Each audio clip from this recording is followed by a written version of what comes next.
അമേരിക്കയുമായുള്ള ബന്ധത്തിൽ പാകിസ്ഥാനിൽ ചില വിവാദങ്ങളും ഭീഷണിയും നിലനിൽക്കുന്ന സാഹചര്യത്തിൽ അതിനെയൊന്നും വകവയ്ക്കാതെ പാകിസ്ഥാൻ ഉപപ്രധാനമന്ത്രി അമേരിക്കയിലെത്തി. US-ഇറാൻ കരാർ പുരോഗമിക്കുന്നതിനിടെ US state secretary Marco Rubio വെള്ളിയാഴ്ച വാഷിംഗ്ടൺ DC-യിൽ പാകിസ്ഥാൻ ഉപപ്രധാനമന്ത്രിയും വിദേശകാര്യമന്ത്രിയുമായ ഇഷാഖ് ദാറുമായി കൂടിക്കാഴ്ച നടത്തുമെന്ന വിവരങ്ങളാണ് പുറത്തുവരുന്നത്. US സ്റ്റേറ്റ് ഡിപ്പാർട്ട്മെന്റ് പുറത്തിറക്കിയ ദൈനംദിന ഷെഡ്യൂൾ അനുസരിച്ച് പ്രാദേശിക സമയം രാവിലെ 10-ന് സെക്രട്ടറി റൂബിയോ പാകിസ്ഥാൻ ഉപപ്രധാനമന്ത്രിയും വിദേശകാര്യമന്ത്രിയുമായ മുഹമ്മദ് ഇഷാഖ് ദാറുമായി സ്റ്റേറ്റ് ഡിപ്പാർട്ട്മെന്റിൽ കൂടിക്കാഴ്ച നടത്തുന്നുവെന്ന് പറഞ്ഞിരുന്നു. പശ്ചിമേഷ്യയിൽ വിശാലമായ ഒരു തന്ത്രപരമായ കരാർ കൈവരിക്കുന്നതിന് വാഷിംഗ്ടൺ വളരെ അടുത്താണെന്ന് US vice president JD Vance പറഞ്ഞതിന് പിന്നാലെയാണ് കൂടിക്കാഴ്ച നടന്നത്.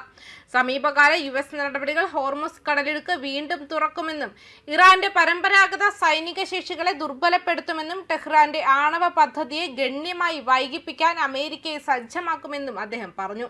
നിലവിൽ US-ഇറാൻ കരാറിൽ മധ്യസ്ഥനായി പാകിസ്ഥാൻ പ്രവർത്തിക്കുന്നു. ഐക്യരാഷ്ട്രസഭ സുരക്ഷാ കൗൺസിലിലും ന്യൂയോർക്കിലെ മറ്റ് യോഗങ്ങളിലും പങ്കെടുക്കുന്ന ശേഷം ദാർ വാഷിംഗ്ടണിലേക്ക് പോകുമെന്ന് പാകിസ്ഥാൻ വിദേശകാര്യ മന്ത്രാലയം വ്യാഴാഴ്ച നേരത്തെ അറിയിച്ചിരുന്നു. ഐക്യരാഷ്ട്രസഭയുടെ സുരക്ഷാ കൗൺസിലിലും ന്യൂയോർക്കിലെ മറ്റ് യോഗങ്ങളിലുമുള്ള തന്റെ പരിപാടികൾ പൂർത്തിയാക്കിയ ശേഷം ഡെപ്യൂട്ടി പ്രധാനമന്ത്രി വിദേശകാര്യമന്ത്രി സെനറ്റർ മുഹമ്മദ് ഇഷാഖ് ദാർ നാളെ 2026 മെയ് 29-ന് വാഷിംഗ്ടൺ DC-യിലേക്ക് ഔദ്യോഗിക സന്ദർശനത്തിനായി പുറപ്പെടുമെന്ന് മന്ത്രാലയം ഒരു പ്രസ്താവനയിൽ പറഞ്ഞിരുന്നു. സന്ദർശന വേളയിൽ ഉഭയകക്ഷി ബന്ധങ്ങൾ അവലോകനം ചെയ്യുന്നതിനും പരസ്പര താൽപര്യമുള്ള പ്രാദേശിക ആഗോള സംഭവ വികാസങ്ങളെക്കുറിച്ചുള്ള കാഴ്ചപ്പാടുകൾ കൈമാറുന്നതിനുമായി ദാർ യുണൈറ്റഡ് സ്റ്റേറ്റ്സ് സ്റ്റേറ്റ് സെക്രട്ടറിയും ദേശീയ സുരക്ഷാ ഉപദേഷ്ടാവുമായ മാർക്കോ റൂബിയോയുമായി കൂടിക്കാഴ്ച നടത്തുമെന്നും വ്യക്തമാക്കി.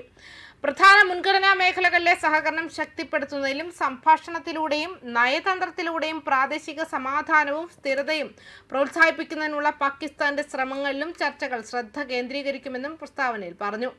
അതേസമയം നടന്നുകൊണ്ടിരിക്കുന്ന ചർച്ചകളിൽ ഇറാൻ അമേരിക്കയ്ക്ക് സുപ്രധാനവും ഭൗതികവും നാടകീയവുമായ ഇളവുകൾ നൽകിയിട്ടുണ്ടെന്ന് white house deputy chief of staff four policy and homeland security ഉപദേഷ്ടാവ് സ്റ്റീഫൻ മില്ലർ പറഞ്ഞു.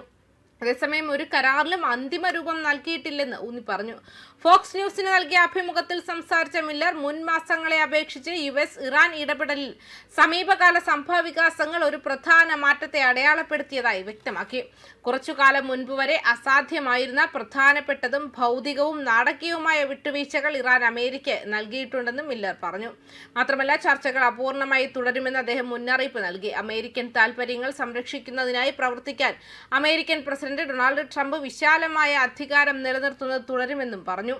എന്നാൽ വീണ്ടും ഒരു കരാർ ഉണ്ടാകുന്നതുവരെ ഒരു കരാറുമില്ല. അത് അന്തിമമാകുന്നതുവരെ ഒന്നും അന്തിമമല്ല. അമേരിക്കയുടെ ദേശീയ സുരക്ഷയെ പ്രതിരോധിക്കുന്നതിനും സംരക്ഷിക്കുന്നതിനും ആവശ്യമായതെല്ലാം ചെയ്യാനുള്ള ഓപ്ഷൻ ഇപ്പോഴോ ഭാവിയിലോ തനിക്കുണ്ടെന്നും പ്രസിഡന്റ് ട്രംപ് വ്യക്തമാക്കിയിട്ടുണ്ടെന്നും അദ്ദേഹം കൂട്ടിച്ചേർത്തിട്ടുണ്ട്. ന്യൂസ് ഡെസ്ക് കർമ്മ ന്യൂസ്.